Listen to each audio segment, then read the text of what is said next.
Hi guys, welcome to my channel. कैसे हो आप सब? होप आप लोग अच्छे होंगे। तो देखो, आज मैं बहुत ही अच्छे से आपको एडिटोरियल कराने वाली हूँ। बहुत सारे बच्चों को कन्फ्यूजन होता है कि दीदी नाउन कैसे पहचाने, तो आज मैं आपको बहुत बढ़िया से सिखाऊंगी एडिटोरियल का यूज़ करके ही। दूसरी बात कि बहुत सारे बच्चे नए जुड़ते हैं और हमेशा पूछते रहते हैं कॉमेंट में, दीदी कौन सा मॉक टेस्ट बाई करूँ। तो मैं हमेशा उनको सजेस्ट करती हूँ टेक्स्ट बुक, है ना। क्यों? आखिरकार क्यों? क्योंकि ये 360 रुपये में पूरे 18 महीने के लिए मिलता है। तो प्रैक्टिस के लिए बहुत ही बढ़िया रहता है। 360 रुपये में आप पूरे साल के लिए इन्वेस्टमेंट कर सकते हो। चूँकि आरबीआई अभी फ़िलहाल ही ख़त्म हुआ है, तो बहुत सारे बच्चे का कमेंट आ रहा था, ईमेल आ रहा था, तो हर बच्चे को सेम रिप्लाई करने से अच्छा है कि मैं उनको यहीं पर डायरेक्टली सजेस्ट कर देती हूँ। तो इसका लिंक मैं दे देती हूँ डिस्क्रिप्शन में, कमेंट में। जो बच्चों को ढूंढने में दिक्कत होती है, डायरेक्ट आप डिस्क्रिप्शन चेक कर लेना, है ना, और एक बार कमेंट चेक कर लेना, ठीक है। दोनों जगह चेक कर लेना। यहाँ से आप डायरेक्टली टेक्स्ट बुक का पास बाई कर सकते हो। और 360 रुपये है, बहुत बढ़िया है, इन्वेस्ट करो इसमें, ठीक है। चलो अब अपना एडिटोरियल स्टार्ट करते हैं। और हाँ देखो, मैं एक चीज़ बता दूं कि मैं जो भी आपको सजेशन देती हूँ वो मेरा पर्सनल रहता है। मैं ना तो यहाँ पे किसी भी ब्रांड का प्रमोशन करती हूँ, क्योंकि मैंने हर ब्रांड को आपको सजेस्ट किया है। जैसे प्रीलिम्स के लिए अलग ब्रांड, मेंस के लिए अलग ब्रांड, क्विज़ के लिए अलग। तो उसमें मैं आपको हमेशा सजेस्ट करती हूँ कि आप लोग एक बार देख लो कि आपको बाई करना है कि नहीं करना है, ठीक है। मैं हमेशा ये बोलती हूँ कि मेरे सजेशन पे मत जाना, एक बार खुद चेक कर लेना आप लोग, ठीक है। चलो स्टार्ट करते हैं। क्या कह रहे हैं? Heartening milestone. हार्टनिंग देखो क्या होता है। पहले यहाँ से मैं ये अभी मैंने पढ़ दिया तो ये बता देती हूँ, फिर हम लोग वोकैब करेंगे, फिर हम लोग यहाँ पे आएंगे, ठीक है। देखो, नाउन को कैसे पहचानना है, ठीक है। नाउन को कैसे पहचानना है, तो एक चीज़ अपने दिमाग में फिट कर लो कि किसी के बारे में बात हो रही है ना, किसी भी वर्ड के बारे में बात हो रही है, वो वर्ड अपना नाउन होता है। जैसे हम यहाँ पे किसकी बात कर रही हैं? माइलस्टोन की बात कर रहे हैं। किसकी बात कर रहे हैं? माइलस्टोन की। ऐसी माइलस्टोन, ऐसी एक ऊंचाई, ऐसा एक लक्ष्य, है ना। माइलस्टोन मतलब होता है लक्ष्य, ठीक है। लक्ष्य आप उसको बोलो, ठीक है। ऐसा लक्ष्य जो कैसा है? उत्साहजनक है। तो अगर हम यहाँ से यहाँ बात करें कि मेन हमारा मुद्दा क्या है, मेन हमारा मुद्दा क्या है, किसके बारे में हम बात करें, तो माइलस्टोन। तो जिसके बारे में हम बात करते हैं ना, हमेशा याद रखना वो नाउन होता है, ठीक है। अब नाउन कैसा है, ठीक है। नाउन कैसा है? जैसे ये लक्ष्य है, ठीक, तो ये लक्ष्य कैसा है? तो हार्टनिंग है, यानी कि उत्साहजनक है। तो लक्ष्य यानी कि नाउन के बारे में जो बताए, उसकी कैरेक्टरिस्टिक बताए, उसकी विशेषता बताए, उसके बारे में बताएं, वो अपना हमेशा होता है एडजेक्टिव। क्या होता है? हमेशा एडजेक्टिव, ठीक है। यहाँ तक क्लियर? हमने आज क्या क्या सीखा? नाउन कैसे पहचाने और एडजेक्टिव कैसे पहचाने, ठीक है। ये हमने आज दो चीज़ें सीखी। अब हम चलते हैं अपनी वोकैब की तरफ। और वोकैब जो भी मैं पढ़ाती हूँ ना, एक काम करना आप लोग, 10 मिनट से 12 मिनट में वोकैब को देती हूँ, क्योंकि 60-65 वोकैब होते हैं, ठीक है। तो आप लोग क्या करना कि उसको 2x की स्पीड में, है ना, 3 से 4 बार रिपीट मोड में देखना। क्या करना? 2x की स्पीड में, 2x की स्पीड में, एक सेकेंड, 2x की स्पीड में आप 3 से 4 बार, मल्टीपल बार मेरे वोकैब को देखना, ठीक है। सोने से पहले रिवीजन करना, याद करना कि दीदी ने आज एडिटोरियल पढ़ाया था, कौन कौन सा वर्ड मीनिंग मुझे बताया था, ठीक। रिकॉल करना, ठीक है, कुछ भी तो रिकॉल होगा। नेक्स्ट डे क्या करना? फिर से मेरा प्रीवियस एडिटोरियल का वीडियो आना और वो कैब को फिर से 2x की स्पीड से देखना, ठीक है। 2 दिन मेरे एक क्लास को दो, 2 दिन, ठीक है। 60 वो कैब है ना, 60 वो कैब अगर मैं डेली पढ़ा रही हूँ, तो 15 से 20 तो आपको ऐसे रिपीट मोड से ही याद हो जाते हैं।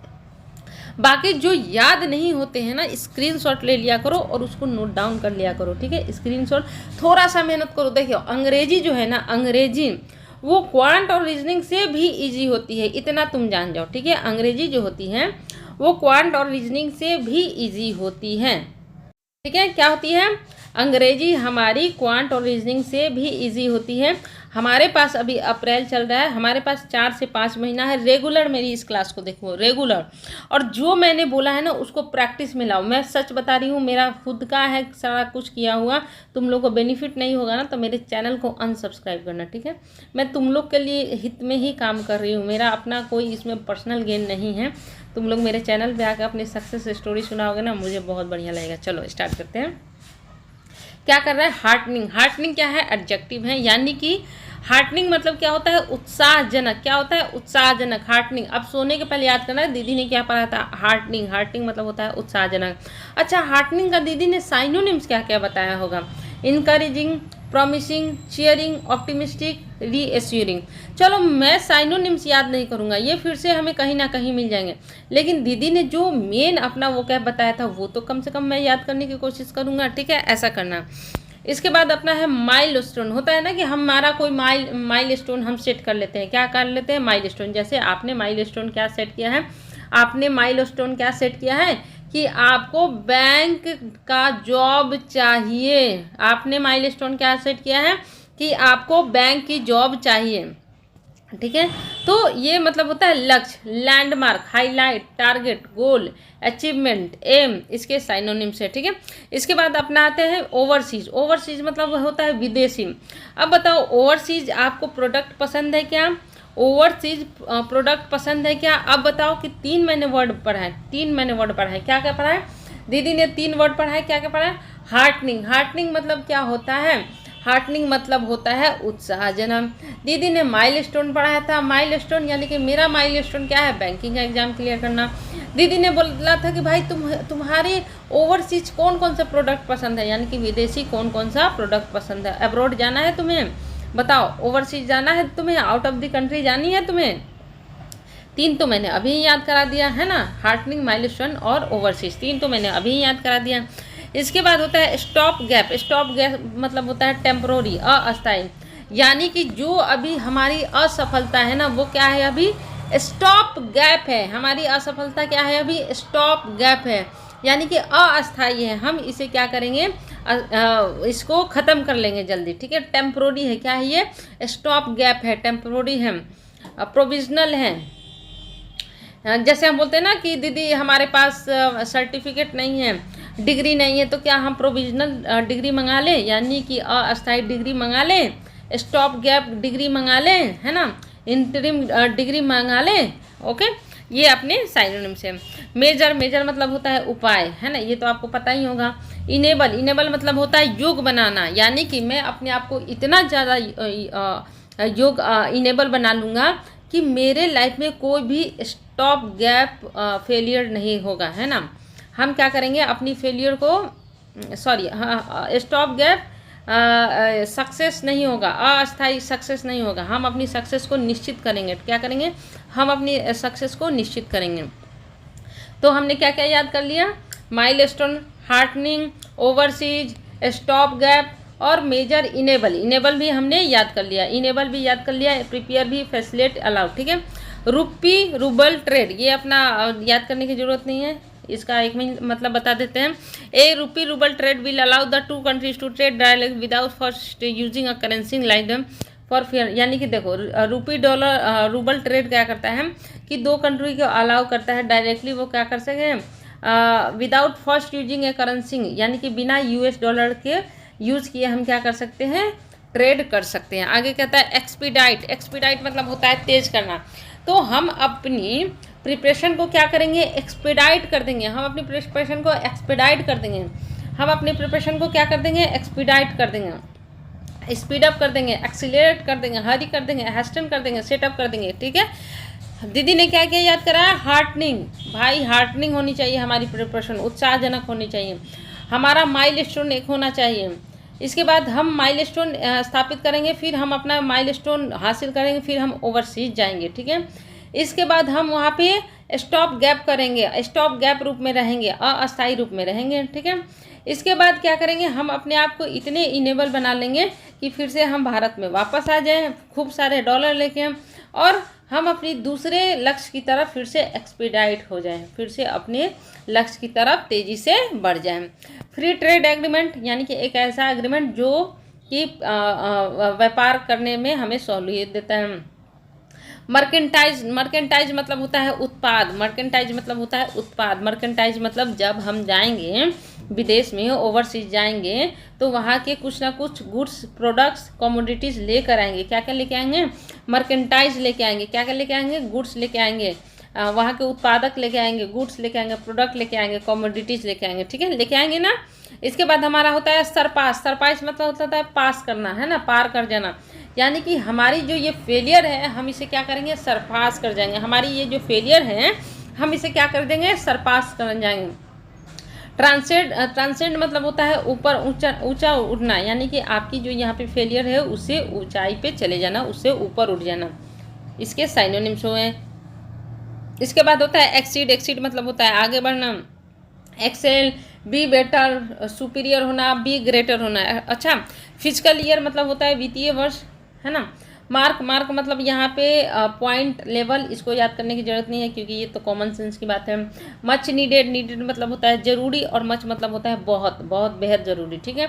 चीयर, चीयर मतलब होता है प्रोत्साहन, चीयरफुल, यानी कि हमेशा चीयर रहना है, हमेशा प्रोत्साहन रहना है, हमेशा ऑप्टिमिस्टिक रहना। ऑप्टिमिस्टिक मतलब होता है आशावादी, कॉन्फिडेंस रहना, बॉयंसी रहना, होपफुलनेस रहना, ठीक है। हमें क्या करना है, हमेशा चीयरफुल रहना।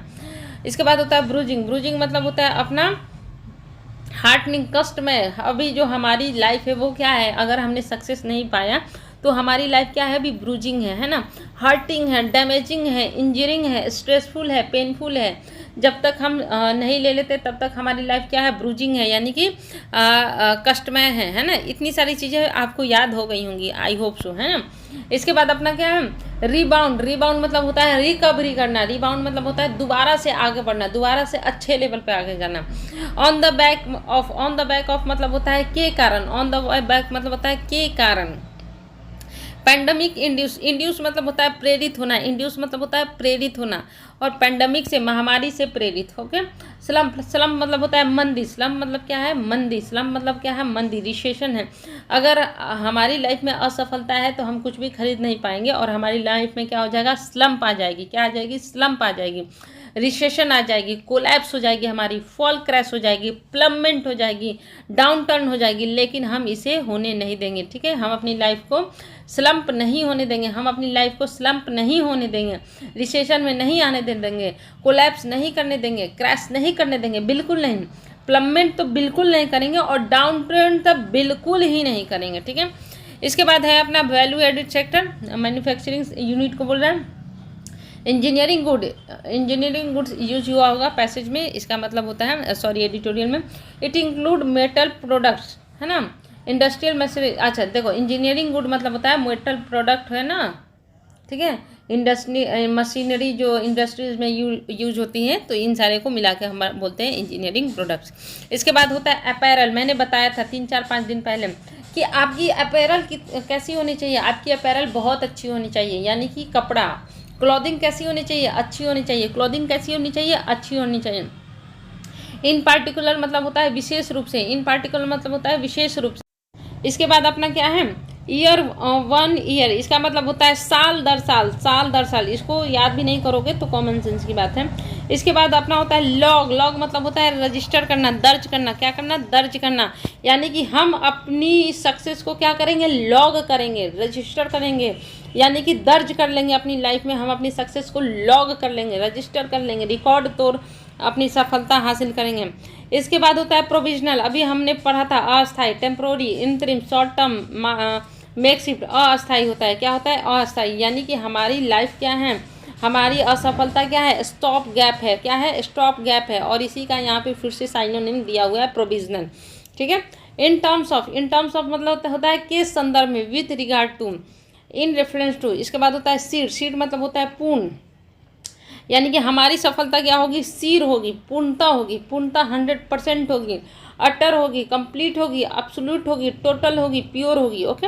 इसके बाद होता है रेंज, स्केल। स्केल मतलब होता है रेंज, स्तर, extend, size, scope, magnitude, dimension. Magnitude मतलब होता है बहुत बड़ा, है ना।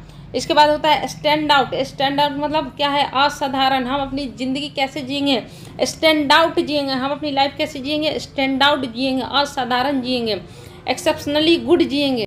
अच्छा, इसमें मैं लगभग 80 वर्ड्स मीनिंग बनाऊंगी, 80 वर्ड्स मीनिंग, ठीक है। घबराना बिल्कुल नहीं है। 2x की स्पीड में इसको 3 से 4 बार देखना है। कितने बार देखना है, 3 से 4 बार देखना है। और जो याद नहीं हो उसको रजिस्टर में मेंटेन करना है, डायरी में मेंटेन करना है, नोटबुक में मेंटेन करना है। ओके, जैसे मैं बता रही हूँ वैसे करते जाओ। इसके बाद अपना क्या है, सर्ज। सर्ज मतलब होता है वृद्धि, उछाल, सडन इंक्रीज, है ना, राइज, ग्रोथ, रिफाइनरी, रिफाइनरी मतलब होता है एन इंडस्ट्रियल इंस्टॉलेशन, ये इसको जरूरत नहीं है। बैकड्रॉप हमने पढ़ा था, देखो बैकड्रॉप हमने पढ़ा था, बताओ रिवीजन हुआ कि नहीं हुआ। बैकड्रॉप मतलब होता है पृष्ठभूमि, आपकी क्या है, आधार क्या है, आपका सिचुएशन क्या है।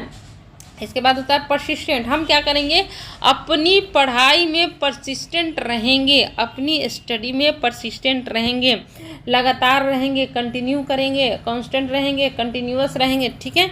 ये सारी चीज़ें हम करेंगे, क्या करेंगे, कंसिस्टेंट रहेंगे, परसिस्टेंट रहेंगे, कांस्टेंट रहेंगे, कंटिन्यूअस रहेंगे, ओके। ये सारी चीज़ें हम अपनी स्टडी में लाएंगे। इसके बाद रहता है अपना लॉजिस्टिकल, लॉजिस्टिकल मतलब होता है रिलेटिंग टू और इन्वॉल्विंग ऑर्गेनाइजेशन और प्लानिंग, इसको पढ़ने की जरूरत नहीं है। कंजेशन, कंजेशन मतलब होता है भीड़ भाड़, यानी कि संकुलन हो जाना, यानी कि बहुत ज़्यादा संकीर्ण हो जाना। एक सेकेंड गाइस, है ना। इसके बाद अपना होता है पुशअप, पुशअप मतलब होता है अपने आप को बढ़ाना, अपने आप को, अपनी क्षमता को पुशअप करो, अपनी क्षमता को क्या करो, पुशअप करो, इंक्रीज करो, राइज करो, एम्पलीफाई करो, क्या क्या करोगे, अपने आप को पुशअप करो, पुशअप करो। इंग्लिश नहीं आती है पुशअप करो, इंग्लिश आती है पुशअप करो, आएगी पुशअप करो, इंक्रीज करो, राइज करो, एम्पलीफाई करो, क्या क्या करो, पुशअप करो, इंक्रीज करो, एम्पलीफाई करो, ये सारी चीज़ें करना है।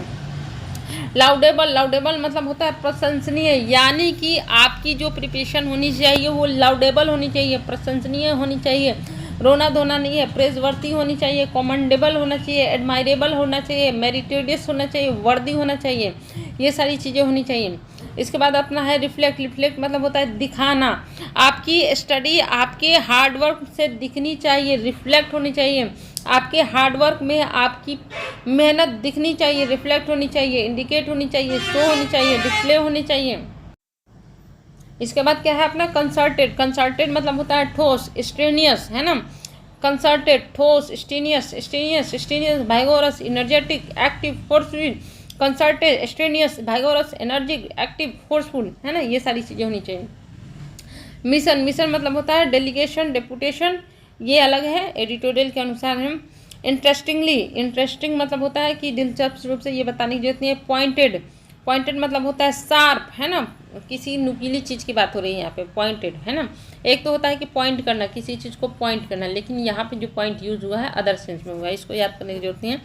Play a role, play a role मतलब भूमिका निभाना, आपकी लाइफ में कौन कौन लोग प्ले अ रोल कर रहे हैं, अच्छी प्ले अ रोल कर रहे हैं।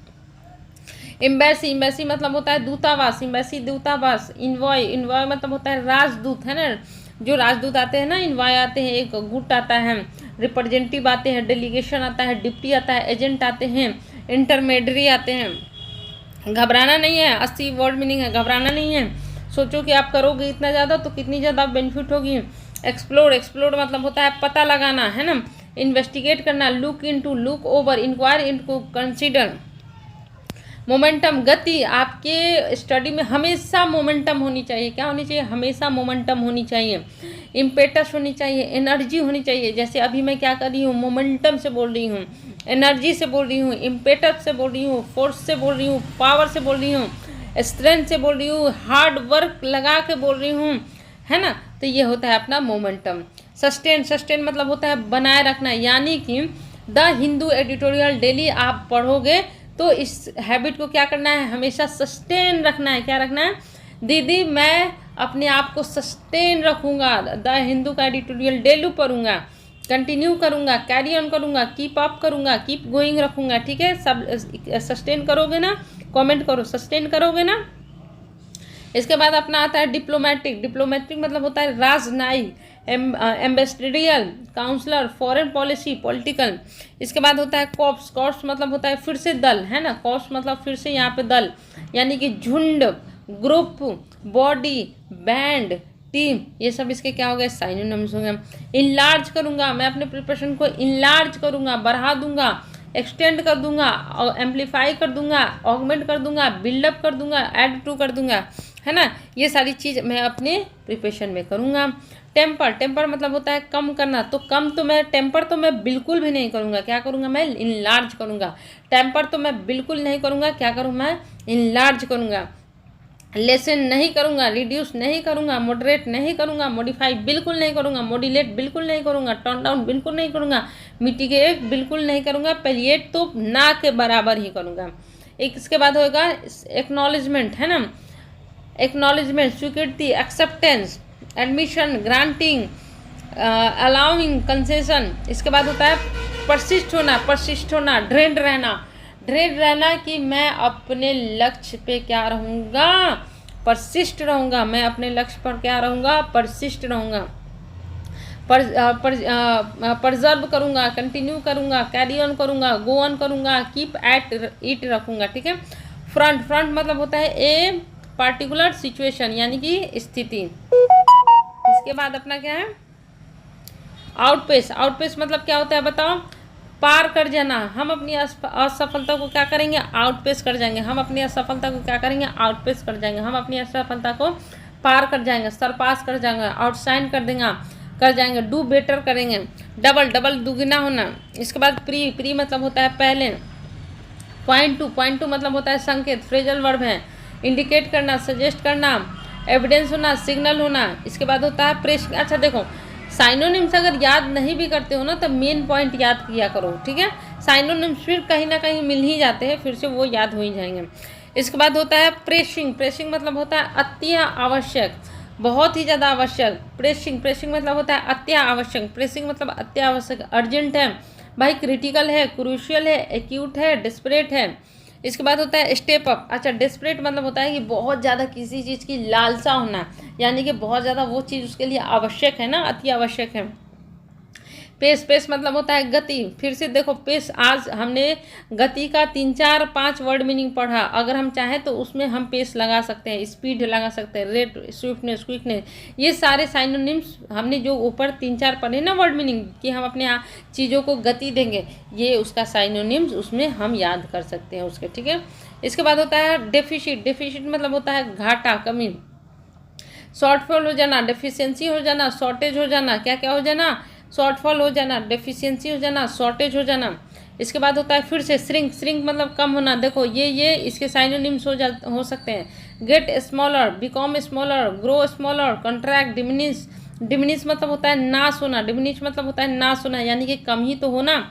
इसके बाद इन्फ्लेशन का मतलब तो आपको पता ही होगा, a general increase in prices and fall in the price, यानी कि प्राइस की क्या हो गई, वैल्यू बढ़ गई, प्राइस की वैल्यू क्या हो गई, बढ़ गई। इसके बाद होता है कंट्रीब्यूट, यानी कि तुम्हारा कंट्रीब्यूशन क्या है, तुम्हारी लाइफ में किसका किसका क्या कंट्रीब्यूशन है, क्या क्या भूमिका है, क्या क्या वो रोल अदा करते हैं। इसके बाद होता है कंट्रैक्ट मतलब फिर से होता है घटना, कम होना, डिक्रीज हो जाना, डिमिनिश हो जाना, रिड्यूस हो जाना, ड्विंडल हो जाना। ये भाई बहुत इंपॉर्टेंट है, यहाँ से ये सारे वर्ड्स मीनिंग इंपॉर्टेंट है। इसके सारे वर्ड्स मीनिंग मैंने बहुत बार देखे हैं इसको अपने एग्जाम में। डिमिनिश का, रिड्यूस का, ड्विंडल कम हो जाना, डिक्लाइन हो जाना, श्रिबल हो जाना, ये सारी चीज़ें बहुत ज़्यादा इंपॉर्टेंट है। कॉज फॉर डिस्क्यूट मतलब होता है चिंता हो जाना, बहुत ज़्यादा अभी मैं क्या हूँ, डिस्क्यूट हूँ अपनी पढ़ाई को लेके, मैं बहुत ज़्यादा डिस्क्यूट हूँ, बहुत ज़्यादा डिस्क्यूट हूँ, है ना। यानी कि कॉज फॉर डिस्क्यूट मतलब होता है चिंता का कारण। लैक मैंने पढ़ाया था 2-3 दिन पहले, इसका मतलब होता है कमी। लैक मतलब होता है क्या, कमी। अब्सेंस, वांट, नीड, डेफिशिएंसी, दर्द बहुत ही ज़्यादा इंपॉर्टेंट है, दर्द बहुत ही ज़्यादा इंपॉर्टेंट है। इनसफिशिएंसी, शॉर्टेज, ये का मतलब होता है, सारे का मतलब होता है कमी। तो ये जो है ना, इसको याद नहीं भी करोगे तो चलेगा, ठीक है। तो इसको मैं आगे बताऊंगा। वेरी मतलब होता है सावधान होना, सावधान हो जाओ, वेरी हो जाओ, अपनी प्रिपरेशन को लेके वेरी हो जाओ, है ना। कॉशियस हो जाओ, केयरफुल हो जाओ, सरकम एस्पेक्ट हो जाओ। सरकम एस्पेक्ट मतलब होता है सावधानी बरतना, ठीक है। गिवन मैंने पढ़ाया है भाई। गिवन मतलब होता है ध्यान में रखते हुए। सैंक्शन मैंने पढ़ाया है भाई। सैंक्शन मतलब होता है प्रतिबंध लगा देना। सैंक्शन मतलब होता है प्रतिबंध लगा देना, मैंने पढ़ाया है, याद है कि नहीं है। अगर तुम लोग याद नहीं कर रहे हो तो भाई तुम्हारी कमी है, मैं तो अपना हार्डवर्क कर रही हूँ। अब तुम लोग जानो, अपना काम जानो, तुम लोग देखो भाई मैं कितना करूँ, है ना। सैंक्शन मतलब होता है प्रतिबंध करना। प्यूनिटिव एक्शन, प्यूनिटिव मतलब होता है दंडात्मक, यानी कि किसी को दंड देना, यानी कि ये भी प्रतिबंध का ही हुआ। डिसिप्लिन, पेनलाइजेशन, इसके बाद अपना होता है पोज। पोज मतलब होता है खड़ा करना, ये भी मैंने पढ़ाया था, ये भी मैंने पढ़ाया था, है ना। कंस्टिट्यूट करना, प्रेजेंट करना, क्रिएट करना। सीख, सीख मतलब होता है प्रयास करना, भाई ये तो सारे मैंने पढ़ाए हैं। सीख मतलब होता है प्रयास करना, ट्राई करना, अटेम्प्ट करना, इंडिव्योर करना, स्ट्राइव करना, वर्क करना। इंडिव्योर मैंने पढ़ाया है, स्ट्राइव मैंने पढ़ाया है, इंडिव्योर मतलब पढ़ाया है। बताओ इंडिव्योर करते हो कि नहीं अपने प्रिपरेशन में, प्रयास करते हो कि नहीं कि वो बेटर हो, बताओ, है ना। सिप, सिप तो बताने की जरूरत नहीं है। ऑनगोइंग, ऑनगोइंग मतलब होता है चलना, चल रहा, जो सिचुएशन अभी चल रहा है। नेगोशिएशन मैंने बताया था, नेगोशिएशन समझौता करना। इसके बाद होता है राफ्ट, इसको पढ़ाने की ज़रूरत नहीं है, ये अपना है phrasal word. So as to do something, ये भी याद करने की ज़रूरत नहीं है। टैरिफ वाल, ये भी याद करने की ज़रूरत नहीं है। अब हम चलते हैं अपने एडिटोरियल की तरफ। बहुत ही थोड़ा सा आज टफ वाला एडिटोरियल मैंने लिया है, इस वजह से बहुत ज़्यादा हमें वो कैप देखने को मिले हैं, तो घबराना बिल्कुल भी नहीं है, मैं हूँ ना, ठीक है, बस समझना है प्यार से। क्या बोल रहा है?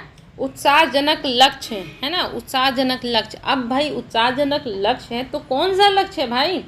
ऑन इंडियाज ओवरसीप शिपमेंट रिकॉर्ड, यानी कि जो भारत का, यहाँ पे एपोस्ट्रॉफी मतलब होता है का, ठीक है, भारत का जो विदेशी शिपमेंट गया है, यानी कि भारत ने जो विदेश में सामान भेजे हैं वो जो है रिकॉर्ड हो गया है, यानी कि वो बहुत ज़्यादा हाई लेवल का हो गया है ना। उसके बारे में हम बात करेंगे, ठीक है, उस रिकॉर्ड के बारे में हम बात करेंगे। Beyond stop gap, stop gap बताओ मैंने क्या बताया था? स्टॉप बताया था ना मैंने, इसका मतलब होता है अस्थायी। Beyond stop gap measures such as enabling rupee rouble trade, India must expedite FTAs। FTA मतलब होता है फॉरेन ट्रेड एग्रीमेंट। कह रहे हैं कि बिना अस्थायी मेजर के, है ना, मतलब अस्थायी मेजर के भी आगे, बियॉन्ड मतलब होता है उससे भी आगे, जैसे कि इनेबलिंग यानी कि रूपी डबल ट्रेड, यानी कि रूपी डबल ट्रेड जो होता है जिसमें कि हम US डॉलर का बिना यूज़ किए हुए भी व्यापार कर सकते हैं। इंडिया को क्या करना चाहिए? तेज करना चाहिए। क्या तेज करना चाहिए? Foreign trade agreement. देखो क्या कह रहा है कि भारत ने क्या किया है कि अस्थायी मेजर लिया है, जैसे कि उसने क्या किया है कि इनेबल कर दिया है, लागू कर दिया है क्या कि भाई हम रूपी डबल ट्रेड अलाउ करते हैं। इसके अलावा क्या करना चाहिए? सजेशन दिया जा रहा है, हमारा सजेशन दिया जा रहा है भारत को क्या करना चाहिए? तेज करना चाहिए। क्या तेज करना चाहिए? FTAs तेज करना चाहिए। अब यहाँ पे देखो एक्सपेडाइट तेज करना, ये तो वर्ब है, एक्शन की बात हो रही ना। फिर से इनेबल करना, ये भी अपना वर्ब है ना। आगे पढ़ते हैं। द सेंटर्स अनाउंसमेंट, सेंटर का जो अनाउंसमेंट हुआ, कौन सा announcement? That India's merchandise exports have already surpassed the target set for the fiscal year, the overseas shipments crossing a record 400 billion mark by March 21। क्या कह रहा है? देखो चीज़ों को समझ, क्या कह रहा है? देखो चीज़ों को समझते हैं कि भाई सेंटर ने अनाउंसमेंट किया, क्या किया कि के लिए यहाँ पे डाटा है, भारत का जो मर्केंटाइज एक्सपोर्ट्स है, यानी कि भारत जो सामान गुड्स जो बाहर भेजता है, एक्सपोर्ट्स करता है, उसने क्या किया? सरपास कर दिया है, वो आगे बढ़ गया है। यानी कि अगर 100 सामान को भेजना था उसे बाहर, तो उसने 110 भेज दिया, यानी कि उसका जो ये रिकॉर्ड था ना, उसको इसने क्या किया? सरपास कर दिया। The targeted set ear for this physical year, यानी कि इस फिजिकल ईयर में जो भी टारगेट सेट किया गया था भारत के द्वारा कि भाई मैं इतने सामान बाहर भेजूंगा, उससे भी भारत ने अधिक भेजा है। अब क्या हुआ? विद ओवरसीप शिपमेंट्स, इसके साथ ही जो विदेशी शिपमेंट्स हैं उसने क्या किया है? क्रॉस कर दिया है। क्या क्रॉस कर दिया है? 400 बिलियन मार्क, यानी कि 400 बिलियन का जो एक स्तर होता है कि 400 बिलियन का एक स्तर जो है वो पास कर गया है। क्या कर दिया है? विदेशी जो हमारी शिपमेंट्स होती हैं। कब तक? मार्च 21 तक का ये डेटा है कि मार्च 21 तक 400 बिलियन डॉलर का हमने क्या किया है? विदेशी शिपमेंट किया है। ब्रिंग्स, ये क्या करता है? ये लाता है। क्या लाता है? अब यहाँ पे बताओ, यहाँ पे सब्जेक्ट क्या है? सब्जेक्ट ढूंढो, है ना। हमारा नाउन हमेशा सब्जेक्ट होता है या फिर प्रोनाउन सब्जेक्ट होता है, तो हमारा मेन सब्जेक्ट क्या है? अभी हमने बात की द अनाउंसमेंट, है ना। अब यहाँ पे आर्टिकल द लगा तो भाई नाउन इसका कहीं ना कहीं होगा। और जब नाउन होगा तो वो नाउन हमारा क्या होगा, सब्जेक्ट होगा। नाउन है और ये हमारा क्या हो गया, सब्जेक्ट है। जब ये सब्जेक्ट हो गया तो हेल्पिंग वर्ब या मेन वर्ब कहाँ है, तो इसका यहाँ पे है कि ये जो अनाउंसमेंट हुआ कि भारत ने ये चीज़ लाई, या क्या करती है, ब्रिंग्स करती है, ये लाती है, क्या लाती है, much needed cheer to an economy still struggling to recover from the bruising impact of कोविड-19 पैंडमिक। क्या लाती है ये लाती है जो ज़रूरी है, जो बहुत ज़्यादा उत्साह की ज़रूरत थी हमें, वो उत्साह लाती है ऐसी इकोनॉमी में जो कि अभी तक स्ट्रगल कर रही है, अभी तक जूझ रही है। किस चीज़ से जूझ रही है, रिकवर करने से। किस चीज़ से रिकवर करने की, जो ब्रूजिंग यानी कि जो कष्टदायक, जो खराब इम्पैक्ट था, है ना, जो खराब इम्पैक्ट पड़ा था हमारे इकोनॉमी पे, किस चीज़ के कारण, कोविड-19 पैंडमिक के कारण। अब चीज़ों को समझते हैं बहुत बढ़िया से, ठीक है। क्या करें कि भाई सेंट्रल ने अनाउंसमेंट किया कि भाई अब यहाँ पे ये नाउन हो गया, है ना, अब यहाँ पे ये भी नाउन हो गया, क्योंकि इंडिया हमारा नाउन है, तो इन नाउन के बाद एपोस्ट्रोफी एस लगा तो उसके बाद वाला भी हमारा नाउन है। जो है मर्केंटाइज एक्सपोर्ट्स है ना, इसने क्या कर लिया है, सरपास कर लिया है। अब यहाँ पे मर्केंटाइज एक्सपोर्ट्स हमारा मेन सब्जेक्ट है, इस वजह से यहाँ पे हैव लगा, क्योंकि ये प्लूरल है ना, यहाँ पे इसका यहाँ से नया सेंटेंस स्टार्ट हुआ तो इसका मिल गया हमें है। अब इसने क्या किया, सरपास कर लिया है। क्या सरपास कर लिया है, टारगेट जो सेट किया गया था फिजिकल ईयर में उसको उसने सरपास कर लिया, आगे बढ़ गया है। अब इसके साथ साथ क्या हुआ है कि ओवरसीज मैंने क्या बताया था, बताओ तुमको ओवरसीज जाना है कि नहीं जाना है, विदेशी जो शिपमेंट था, है ना, उसने क्या किया, क्रॉस कर लिया है। क्या क्रॉस कर लिया है, रिकॉर्ड हासिल कर लिया है कि भाई हमने 400 मिलियन मार्क हासिल कर लिया है, स्तर हासिल कर लिया है। कब तक, 22 तक, जैसे समय होता है ना कि इस समय तक, तो वहाँ पे हम 22 लगाते हैं, ठीक है, 22 लगाते हैं, याद रखना कि 22 मार्च 21 तक। अब ये जो अनाउंसमेंट है ये लाती है, क्या लाती है, बहुत ज़्यादा उत्साह लाती है, जो हमें क्या थी, ज़रूरत थी, मच नीडेड चीयर, है ना, ऐसी उत्साह जो हमें ज़रूरत थी, किसके लिए, एक इकोनॉमी के लिए, है ना, जो कि क्या कर रही है, स्टिल मतलब है अभी भी, स्ट्रगलिंग, जो स्ट्रगल कर रही है, ठीक है, किस चीज़ से स्ट्रगल कर रही है, रिकवर यानी कि दोबारा से वापस करने के लिए स्ट्रगल कर रही है। फ्रॉम, रिकवरी फ्रॉम होता है, ठीक है, रिकवरी फ्रॉम होता है, याद रखना, ठीक है। रिकवरी चाह रही है किस चीज़ से, जो बहुत ज़्यादा खराब इम्पैक्ट था, ब्रूजिंग मतलब होता है कष्टदायक, खराब, बेकार, घटिया, है ना, इम्पैक्ट हुआ था, ठीक है, कोविड-19 पैंडेमिक का, किस पर, इकोनॉमी पर। अब बताओ यहाँ से यहाँ चीज़ें समझ में आई कि नहीं आई, 100% समझ में आ गई, ठीक है। अब जो एक्सपोर्ट है, द एक्सपोर्ट रीबाउंड मतलब होता है दोबारा से अच्छे लेवल पे वापसी करना, रीबाउंड मतलब होता है वापसी करना। कमिंग ऑन द बैक का मतलब होता है कारण, है ना, रीजन, ये अपना फ्रेजल वर्ब है जिसका मतलब होता है रीजन। ये जो एक्सपोर्ट में रिबाउंड हुआ, ये जो वापसी किया, है ना, ये इसका रीजन क्या था, coming on the back of last physical pandemic induce lump in global demand. इसका रीजन ये था कि जो लास्ट फिजिकल पैंडेमिक था, पैंडेमिक इंड्यूस लंप, यानी कि जो लास्ट हमारा फिजिकल ईयर था उसमें क्या हुआ था कि पैंडेमिक इंड्यूस मतलब पैंडेमिक के कारण जो मंदी हुई थी, स्लम्प मतलब होता है मंदी, है ना, किस चीज़ में, ग्लोबल डिमांड, यानी कि पिछला जो फिजिकल ईयर था, ठीक है, उसमें क्या हुआ कि पैंडेमिक आ गया, पैंडेमिक के कारण इंड्यूस हो गया, प्रेरित हो गया, क्या प्रेरित हो गया, स्लम्प यानी कि मंदी प्रेरित हो गया, यानी कि उसके कारण मंदी आ गई, किस चीज़ में, ग्लोबल डिमांड में। और यही ग्लोबल डिमांड में जो पिछले साल मंदी आई, तो इसके कारण इस साल क्या हुआ, एक्सपोर्ट में क्या होगा, रीबाउंड हो गया, यानी कि इस साल जो हमारा एक्सपोर्ट है वो दोबारा से अच्छा, मान लो कि पिछले साल किसी कंट्री को 50 सामान चाहिए लेकिन उसने 25 ही मंगाए पैंडेमिक के कारण, तो जो 25 उसके बाकी रह गए उसने क्या किया, इस साल उसका भरपाया कर लिया। तो बताओ ये तो रिबाउंड करेगा ही करेगा, ठीक है। यहाँ से यहाँ तक हमारा समझ में आ गया। Is particularly heartening as the key value added sectors of engineering goods मतलब होता है जहाँ पे इक्विपमेंट्स बनाए जाते हैं, मशीनरी के सामान बनाए जाते हैं, उसको कह रहा है। और वैल्यू एडेड मतलब वही हो गया मशीनरी, अपना इक्विपमेंट, है ना, मशीनरी इक्विपमेंट्स। उसके बाद होता है एंड अपैरल मतलब होता है कपड़ा, और गारमेंट्स मतलब भी वही होता है कपड़ा, clothing, have done well this year, यानी कि क्या करें। अब यहाँ पे ये बताओ इज आया, क्यों आया, इज आपका आया तो इसका मेन सब्जेक्ट यहाँ पे क्या है, द एक्सपोर्ट रिबाउंड, यानी कि जो एक्सपोर्ट में जो रिबाउंड हुआ है वो बहुत ही ज़्यादा क्या है, हार्टनिंग है, इज़ पार्टिकुलरली हार्टनिंग है, यानी कि बहुत ही ज़्यादा उत्साहजनक है।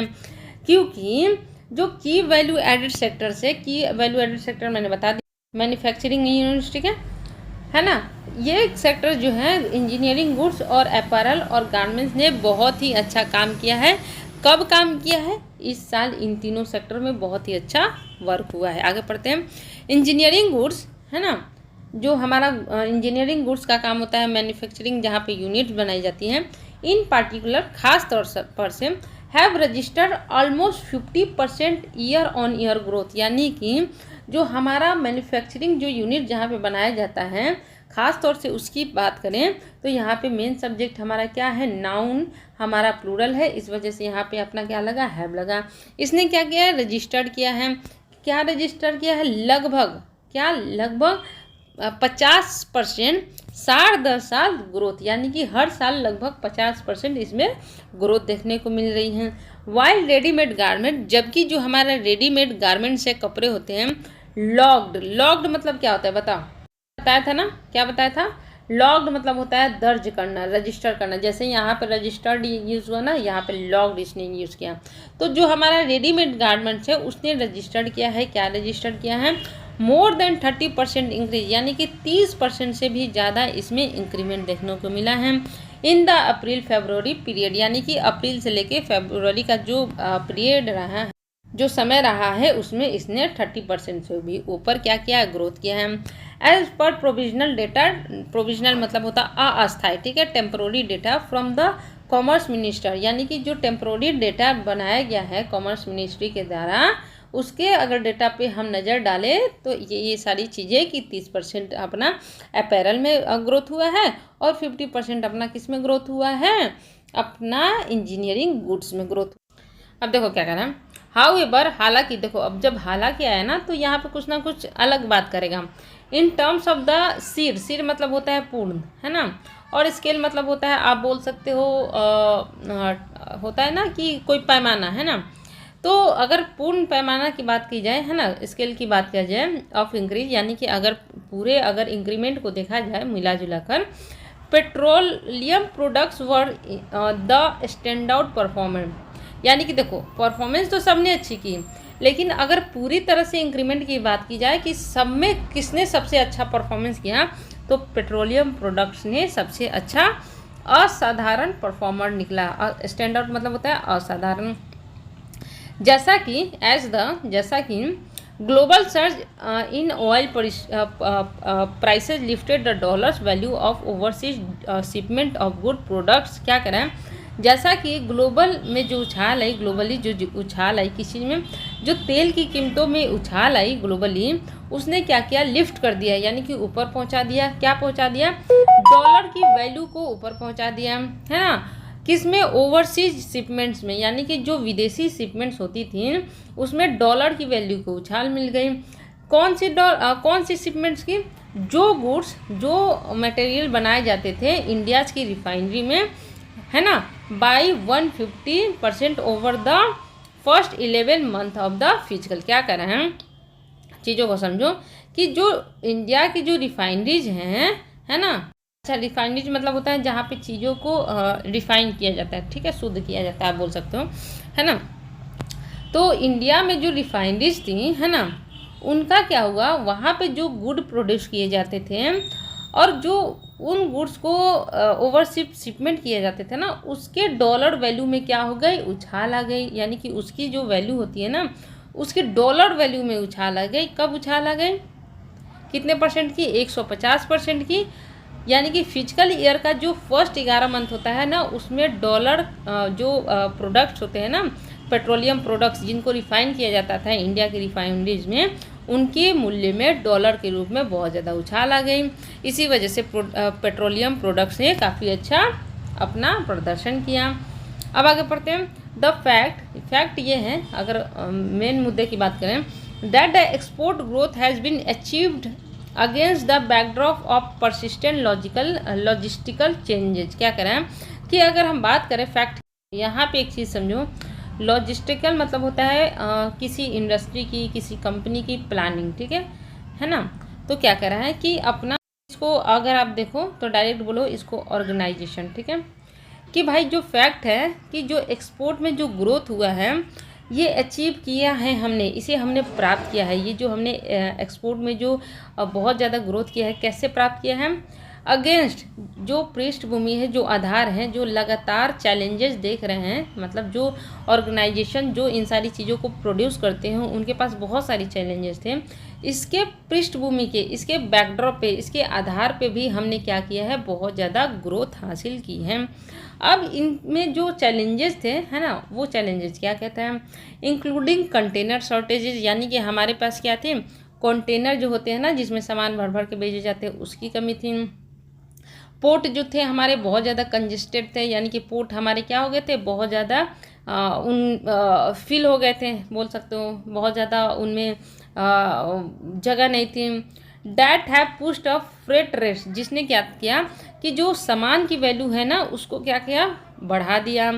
इस लाउडेबल, ये क्या है हमारा, बहुत ही ज़्यादा प्रशंसनीय है कि इन सब चीज़ों के, इन सब प्रॉब्लम्स के बावजूद भी हमने क्या किया, ग्रोथ हासिल किया।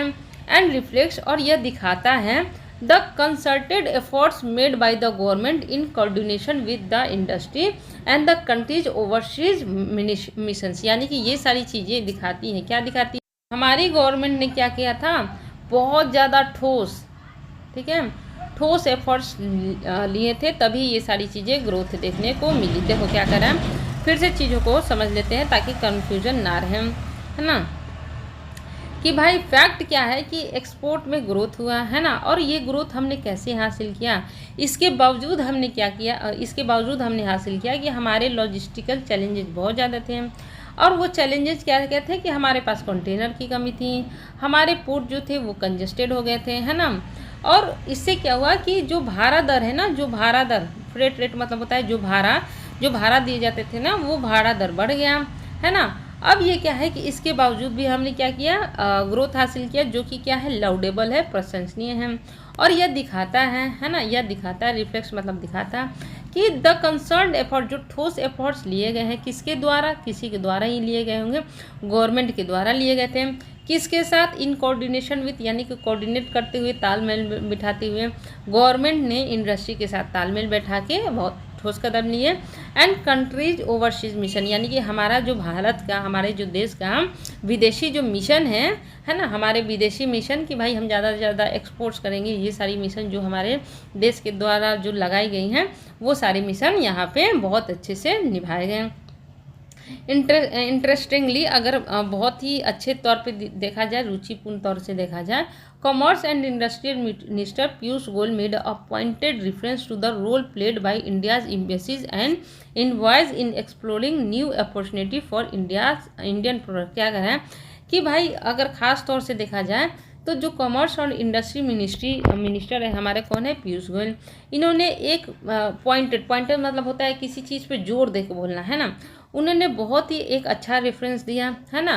कौन सा रेफरेंस दिया कि जो रोल निभाया गया, रोल प्लेड मतलब होता है रोल निभाया गया, किसके द्वारा रोल निभाया गया, इंडियाज़ के जो एम्बेसीज हैं और जो इनवाइज है, यानी कि जो ऑफिसर्स होते हैं ना, उन्होंने बहुत ही अच्छा रोल प्ले किया है, किस चीज़ में, एक्सप्लोर करने में मतलब चीज़ों को बढ़ाने में, न्यू अपॉर्चुनिटी, यानी कि नए अपॉर्चुनिटी, नए तरीके, नए मौके, है ना, जो मौके आपके कहाँ गया, हाँ, जो नए मौके ढूंढा गया है ना फॉर इंडियन प्रोडक्ट्स, यानी कि इंडियन प्रोडक्ट्स के लिए जो नई अपॉर्चुनिटी देखी गई, नए मौके देखे गए, किसके द्वारा, भारत के जो एम्बेसीज है, जो इनवाइज है, इनके द्वारा।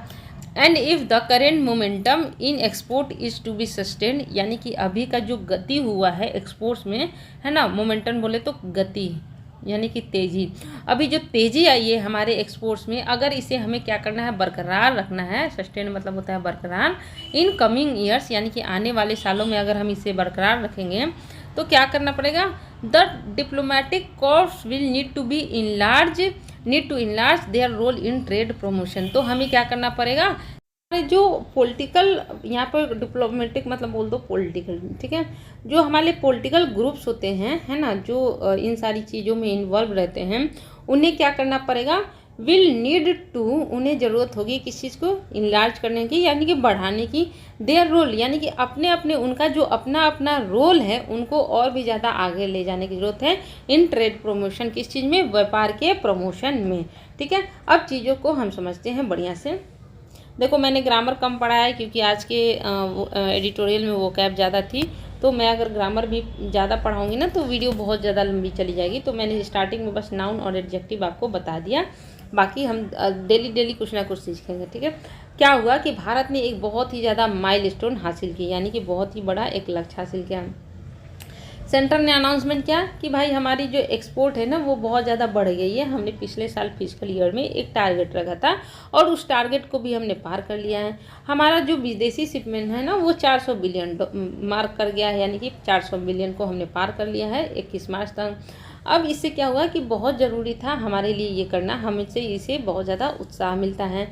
ऐसी इकोनॉमी को जो कि बहुत ज़्यादा स्ट्रगल कर रही है, जो कोविड-19 आया ना तो हमारी इकोनॉमी बहुत ख़राब हो गई थी, तो अभी तक वो कोविड-19 से जूझने की कोशिश मतलब रिकवर करने की कोशिश कर रही थी। तो ऐसा न्यूज़ जो होता है ना, ऐसा न्यूज़ आया तो हमें बहुत ज़्यादा चीयर हुआ, यानी कि उत्साह हुआ। अब जो एक्सपोर्ट जो रिबाउंड हुआ, रिकवर हुआ है ना, इसका आधार क्या था कि भाई जो फिजिकल पेंडेमिक था, फिजिकल जो पिछला साल था, तो पेंडेमिक के कारण वहाँ पे मंदी आ गई पिछले साल में, फिजिकल ईयर में, ग्लोबल डिमांड में। और इससे क्या हुआ कि जो वैल्यू एडेड सेक्टर है ना, इंजीनियरिंग गुड्स एंड अपैरल और गारमेंट्स में इस साल इसमें उछाल देखने को मिला। अब जो इंजीनियरिंग गुड्स हैं, अगर ख़ास तौर से उसकी बात की जाए तो 50% इसमें उछाल देखी गई, जबकि रेडीमेड जो कपड़े होते हैं ना, इसमें क्या हुआ 30% की इंक्रीमेंट देखी गई। कब? अप्रैल फरवरी पीरियड में। अब ये सारे डेटा कहाँ से आ रहे हैं? अस्थायी डेटा जो कॉमर्स मिनिस्ट्री के द्वारा तैयार किए गए थे। लेकिन जो अगर हम पेट्रोल की बात करें, है ना, तो पेट्रोल में जो हम सारे इंक्रीमेंट की बात कर रहे हैं, गुड्स हो गया, गारमेंट्स हो गया, इन सारी चीज़ों के, तो कुल मिलाकर देखा जाए तो पेट्रोल इसमें सबसे असाधारण प्रदर्शन किया। क्यों? क्योंकि भाई ग्लोबली जो है पेट्रोल उछाल आ गई है ना, और तेल की प्राइसेस में, और इससे क्या हुआ कि डॉलर की वैल्यू बढ़ गई। डॉलर की वैल्यू बढ़ने से क्या हो गया कि इंडिया की रिफाइनरीज में, जो इंडिया में की रिफाइनरीज में जो गुड्स प्रोडक्ट्स बनाए जाते थे ना, वहाँ पे भी 150% की उछाल देखने को मिली पिछले 11 मंथ के फिजिकल ईयर में।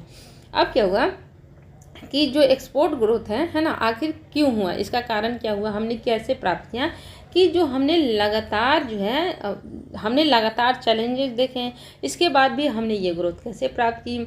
इसका कारण यह है कि हमारे पास बहुत सारी चीज़ें कमी थी, जैसे कि हमारे पास कंटेनर भी कम थे, पोर्ट भी कंजेस्टेड थे, जिसके कारण भाड़ा बढ़ गया सब कुछ का, फिर भी हमने इसे कैसे प्राप्त किया। ये एक बहुत ही लाउडेबल बात है, प्रशंसनीय बात है कि इसके बावजूद भी हमने इसे हासिल किया। अब इसका मतलब ये है कि भाई हमारी जो कंसर्न्ड अथॉरिटी है, बहुत ज़्यादा कंक्रीटेड जो हमारी गवर्नमेंट है, उन्होंने बहुत ही ठोस कदम उठाए, किसके साथ, इंडस्ट्री के साथ मिलकर, और इनका जो मिशन है ना ओवरसीज़ मिशन, इसको देखते हुए इसने बहुत ही अच्छे कदम लिए गवर्नमेंट ने। अब ख़ास तौर से ये बात है कि जो कॉमर्स और मिनिस्टर है पीयूष गोयल, उन्होंने पॉइंट किया, इशारा किया कि भाई हमारे जो इंडिया के एम्बेसीज हैं और इन्वॉइस है ना, उन्होंने बहुत ही अच्छा की रोल प्ले किया इसमें। इन्होंने क्या किया है, नई नई चीज़ों को एक्सप्लोर किया है, नई इंडियन प्रोडक्ट्स को एक्सप्लोर किया है, अपॉर्चुनिटीज़ में ढूंढी है, और जो करेंट का जो गति देखी गई है एक्सपोर्ट्स में, है ना, अगर हम इसे बरकरार रखना चाहते हैं आने वाले समय में, तो हमारे ये जो राजनयिक ग्रुप है ना, इन्हें ज़रूरत पड़ेगी कि ये अपनी जो रोल है ना उसको बड़ा करे, इनलार्ज करे, किस चीज़ में, ट्रेड के प्रमोशन में, यानी कि बढ़ चढ़ के ये व्यापार का, हमारे भारत के व्यापार का प्रमोशन करे। ठीक है, इतना समझ में आया क्या? Still, the cheer of attaining the milestone needs to be tempered by the acknowledgement that the multiple challenges persist on the trade front। क्या कह रहा है कि भाई जो ये उत्साह है ना, कौन सा उत्साह, कि हमने अटेंड किया है, प्राप्त किया है, क्या प्राप्त किया है, ये लक्ष्य प्राप्त किया है, इसको क्या करना पड़ेगा, द चीयर, ये जो उत्साह है उसको ज़रूरत है कि हम इसे क्या करें, कम करें, टेम्पर मतलब होता है कम करें, बाय द एक्नॉलेजमेंट, ये स्वीकार करते हुए एक्नॉलेजमेंट मतलब होता है स्वीकार करना।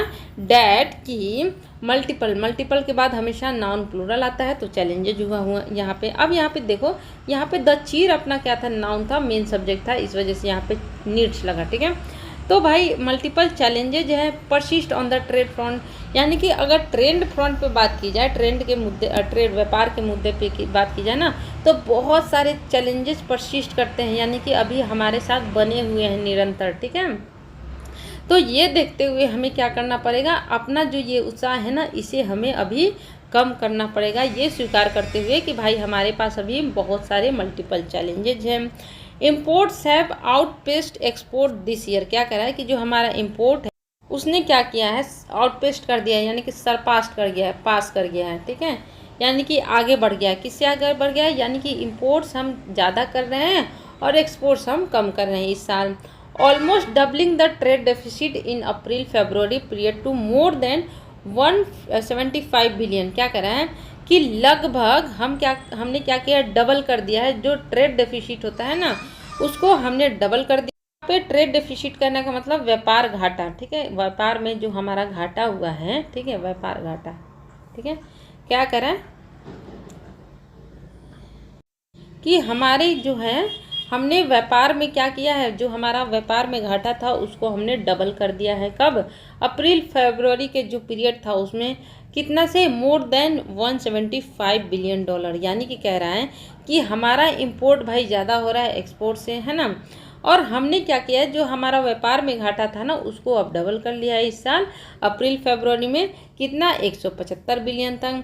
The gap is wider than the pre pandemic year of 2019-20, यानी कि ये जो गैप है ना, इंपोर्ट एक्सपोर्ट का जो गैप है वो है क्या, वो बहुत ही ज़्यादा बड़ा है। वाइडर देन, यहाँ पे जो हम कंपैरिजन की बात कर रहे हैं, इस वजह से यहाँ पे देन लगा, 2019-20 से हम कंपैरिजन कर रहे हैं। तो ये जो गैप है हमारा ना, ये बढ़ गया है। कब से, जो हमारा पेंडेमिक के पहले का जो साल था 19-20 में जो हमारा गैप था ना, उससे भी ये हमारा गैप बढ़ गया है।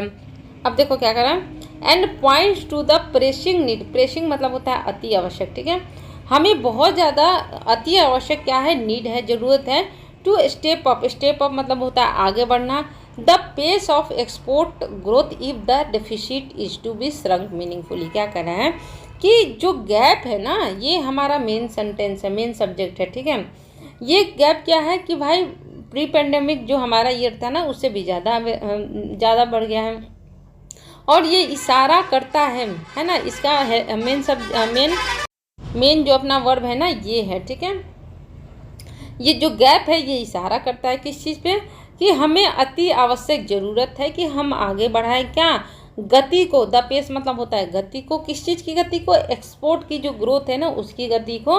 अगर हमें इस डेफिसिट को, इस कमी को क्या करना है, कम करना है, श्रंक मतलब कम करना है, तो हमें क्या करना होगा, हमारी एक्सपोर्ट ग्रोथ को बढ़ानी होगी।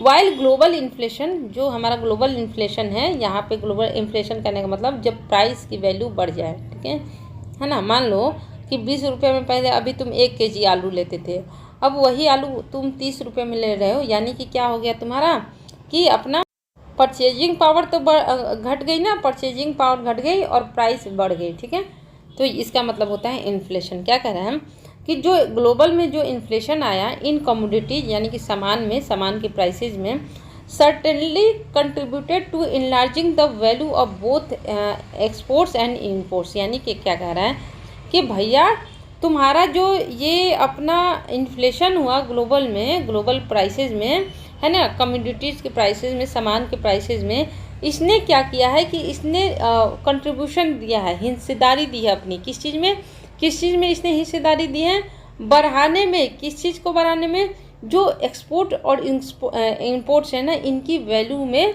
बढ़ावा हो गया है ना। जो पहले इंपोर्ट एक्सपोर्ट की जो वैल्यू होती थी ना, अब उसकी वैल्यू में क्या हो गया है, इनलार्जमेंट हो गया है, यानी कि उसकी वैल्यू अब बढ़ गई है। किसके कारण बढ़ गई है, इन्फ्लेशन के कारण, है ना। मान लो कि कोई सामान पहले 100 रुपये में एक्सपोर्ट हम कर लेते थे ना, तो अभी हम वो 150 रुपये में एक्सपोर्ट करते हैं। क्यों, क्योंकि इन्फ्लेशन है भैया। अब आगे पढ़ते हैं, अब आगे यहाँ, फैक्ट दैट प्रोजेक्ट गुड्स मतलब होता है जो इंफ्रास्ट्रक्चर को बनाने में जो माल लगते हैं ना, जो सामान लगते हैं उसकी बात कर रहे हैं। कि जो फैक्ट है वो क्या है कि जो प्रोजेक्ट्स गुड्स है ना, were the only item of import, केवल वही एक आइटम थे जो इम्पोर्ट के थे, among the 30 broad categories listed by the ministry that contracted मतलब होता है घटना, है ना, घट हो जाना, कम हो जाना, over the 11 month period is also cause for dispute. क्या कह रहे हैं कि भाई अगर हम फैक्ट की बात करें ना, तो जो प्रोजेक्ट गुड्स हैं वही केवल एक आइटम थे जो इम्पोर्ट्स में, ओनली आइटम ऑफ इम्पोर्ट्स थे जो लिस्ट किए गए थे ना, 30 कैटेगरी ब्रॉड कैटेगरीज लिस्ट किए गए थे, यानी कि 30 कैटेगरीज बनाए गए थे। किसके द्वारा? मिनिस्ट्री के द्वारा। और वही एक ऐसा प्रोजेक्ट गुड्स जो था ना, जो इंपोर्ट किया जाता था, वही एक कम हो गया है। कब? जो 11 मंथ का जो पीरियड है, फिजिकल ईयर का जो पीरियड है ना, उसमें कम हो गया। और ये क्या है? एक बहुत ही चिंताजनक बात है। अच्छा, ये चिंताजनक क्या बात है कि मान लो कि 30 हमने प्रोडक्ट को लिस्ट किया, है ना, कि भाई मान लो कि 30 हमने कुछ भी, बल्ब ले लो, लाइट ले लो, टेबल कुर्सी कुछ भी ले लो, ठीक है। अब हमने लिस्ट किया कि इस साल हम क्या करेंगे, इसका इंपोर्ट हम कम करेंगे। मान लो कि हम 100 सबका इंपोर्ट करते थे, तो हम इस साल 50 लेंगे। तो भाई हमने लिस्ट तो 30 किया था, लेकिन केवल हम एक सामान, है ना, जो कि कौन सा सामान है, अपना प्रोजेक्ट गुड्स का जो सामान है, उसी को हमने कम इंपोर्ट किया। बाकी की कैटेगरी जो थी, बाकी जो 29 कैटेगरी थी ना, उनका हमने इंपोर्ट कैसे किया? सेमी एज यूजुअल किया। कब? पिछले 11 मंथ में, ठीक है। और ये क्या है? एक चिंता की बात है। अब क्या करें, देखो, the lack of overseas purchase of capital goods. Capital goods कहने का मतलब ऐसा सामान जिसको खरीद कर हम उसी सामान से दूसरे सामान का निर्माण करते हैं, उसे हम बोलते हैं कैपिटल गुड्स, ठीक है। तो the lack of overseas purchase of capital goods, यानी कि जो कैपिटल गुड्स होते हैं ना, उनका विदेशी परचेज में जो कमी हो रही है, लैक मतलब होता है कमी, है ना, फॉर न्यू प्रोजेक्ट्स, यानी कि जो नए प्रोजेक्ट्स के लिए जो हमें विदेशी जो कैपिटल गुड्स की जो परचेजिंग करनी होती है, उसमें क्या हो गई है? कमी हो गई है। इज अ क्लियर इंडिकेटर, ये साफ तौर से दिखाता है डेट प्राइवेट इंडियन बिजनेस की, जो प्राइवेट भारतीय बिजनेस हैं, आर स्टिल वेरी, वो अभी तक क्या है? चिंतित हैं। किस चीज़ को, बात को लेके? Of making fresh investment given the lack of momentum in personal consumption. यानी कि क्या कह रहे हैं कि पर्सनल कंजम्पशन कहने का मतलब कि जो व्यक्तिगत लोग कंजप्ट करते हैं, जो उनकी ज़रूरतें होती है ना, उनकी गति में क्या है? कमी है, ठीक है। और इसी के कारण क्या है कि जो बिजनेसमैन हैं, जो बिजनेसेस हैं, वो चिंतित हैं कि भाई लोगों का तो कंजम्पशन कम है, और इसी के कारण वो क्या कर रहे हैं? ओवरसीज परचेजेज कैपिटल गुड्स के कम कर रहे हैं। With the war in Ukraine, जो वार हो रहे हैं यूक्रेन में, एंड सैंक्शन, जो प्रतिबंध लगाए गए हैं ऑन रशिया पे जो सैंक्शन लगाए गए हैं, नाउ पोजिंग, वो तैयार कर रहे हैं, ठीक है। क्या तैयार कर रहे हैं? फ्रेश प्रॉब्लम्स, यानी कि उनके द्वारा क्या हो रहे हैं? नए नए प्रॉब्लम्स क्रिएट किए जा रहे हैं।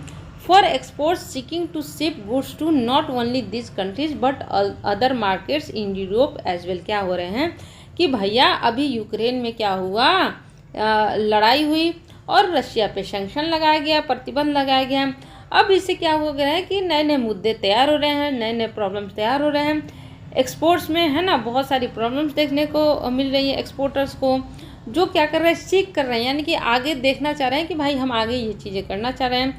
सीकिंग टू शिप, यानी कि वो शिप करना चाह रहे हैं, है ना। शिप कहने का मतलब जब हम शिप के द्वारा ट्रांसपोर्टेशन करते हैं ना, जब शिप के द्वारा हम एक देश से दूसरे देश में सामान भेजते हैं, तो उसको बोलते हैं शिप, ठीक है।